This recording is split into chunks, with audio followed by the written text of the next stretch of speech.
And now, the survival show that once survived water going down the wrong pipe. In this episode, we go back to basics with a discussion on the 6 things new preppers get wrong about bug-out bags.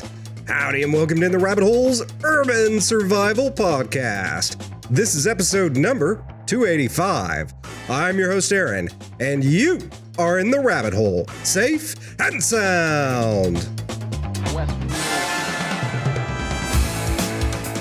The bug-out bag is the most fuss-over thing in the prepper community, universally.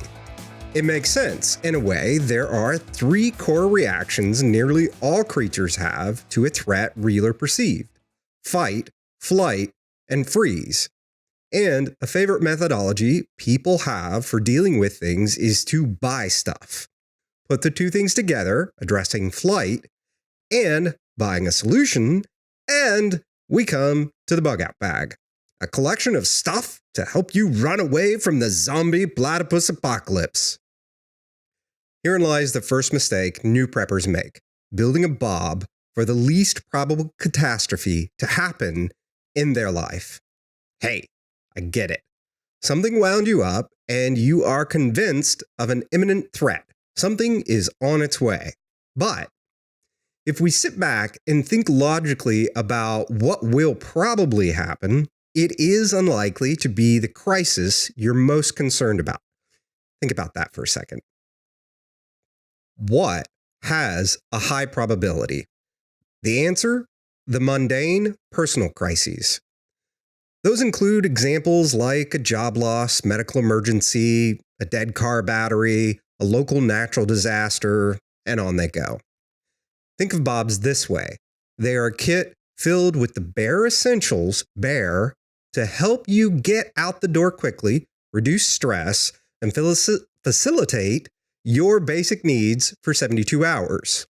Your bag, designed to handle an evacuation because of a ruptured gas main in your neighborhood, will get you 80% or more of the way through the crazy stuff. A thought experiment for you. Which is more likely to occur in the next 3 years? A rogue nation pops an EMP over the US and you need to run off to the woods. Or B, you need to leave your home because a rail car full of toxic chemicals crashes and spills its payload. The second point new preppers get wrong about bug-out bags: building a kit that is too heavy. When we prepare for the least likely, we build huge, overly tactical bobs, or apocalypse bobs.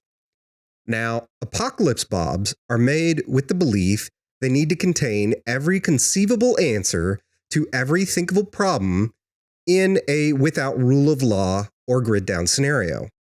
I know these are sexy to ponder, Pinky, but they produce a bag that is too heavy and is not practical for the events you're likely to need it for. Again, the likely issues are the personal or local disasters. And you're not likely in the condition needed to hump a ruck of that weight very far. I tell you what, you lie to your friends, I'll lie to mine, but let's not kid each other about our physical condition. I don't know about you, but it's been a very long time since I've humped an 80-pound rucksack. While my mind may say, you can do it, my 40-something body says, why would you? Am I really going to carry an 80-pound pack 150 miles to a bug-out location? How much is it going to slow me down if I did try to do that? How badly is it going to make me stand out with this giant thing on my back and ARs hanging off every side?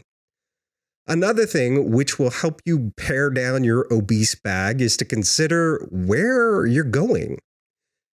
Your intended destination is a point many new preppers tend not to think through carefully.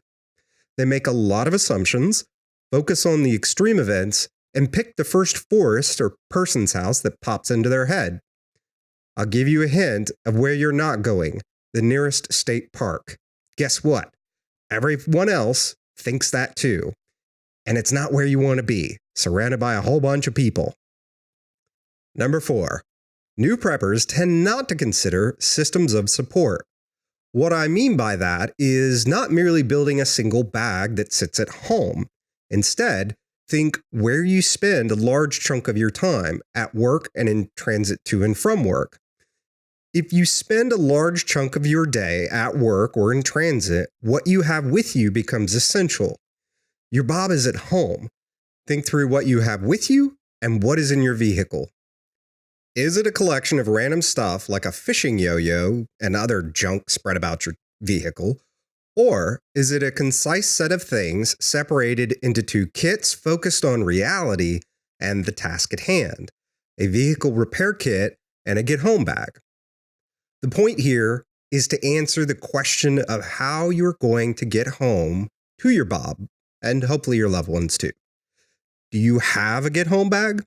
Is your EDC and car kit reasonably constructed to sustain you while you're stuck somewhere else and then to get you home? Imagine it's Monday and you're at work. The balloon goes up, whatever that means. Do you know how long it's going to take you to walk home? Once you calculate that, add on some extra time. Then ask yourself if what you have on you and in your vehicle kit can be used to get you home. Do you have the right shoes for walking that distance? Do you have moleskins for dealing with blisters? Do you have a way to cover the basic 8 discussed in episode 281? I'll link to that in the show notes or in the YouTube description below. You should have a small one-day EDC kit. A one-day kit is an EDC kit you keep ready to go at all times. It should focus on the immediate and likely needs for 12 to 24 hours. In 2018, shockingly, I did not have to fight off the zombie platypus horde with any of my kits. Instead, I spent a lot of time rushing out the door to a hospital with a moment's notice to sit around and wait in a very cold hospital. By covering the first 4 of the basic 8, those personal events were more bearable. They are body temperature, water, rest, and food. Rest is a complicated one, so I would recommend you go back and review it. Here's the big takeaways. Plan and build your kits for the high probability and personal crises. A doomsday kit is fun, but put it way down your priority list. Consider where you are going and for how long, rather than just blindly throwing stuff into a kit for every possibility. Build systems of support and don't put all your eggs in one ill-conceived basket. You'll be happier, spend less, and be prepared for what is likely to happen to you in the next year. And that's what I think about that. Damn it. Show notes, resources, and links from this episode can be found by going to intherabbithole.com/E285. Or, if you're watching this on YouTube, just look in the description section below this video. And if you're watching this on YouTube, be sure to do all that YouTube stuff. Throw us a like, subscribe, and slap that bell around because bananas are yellow. With that, we wrap up episode number 285 from the Lone Star State. Till next time, stay safe and sound.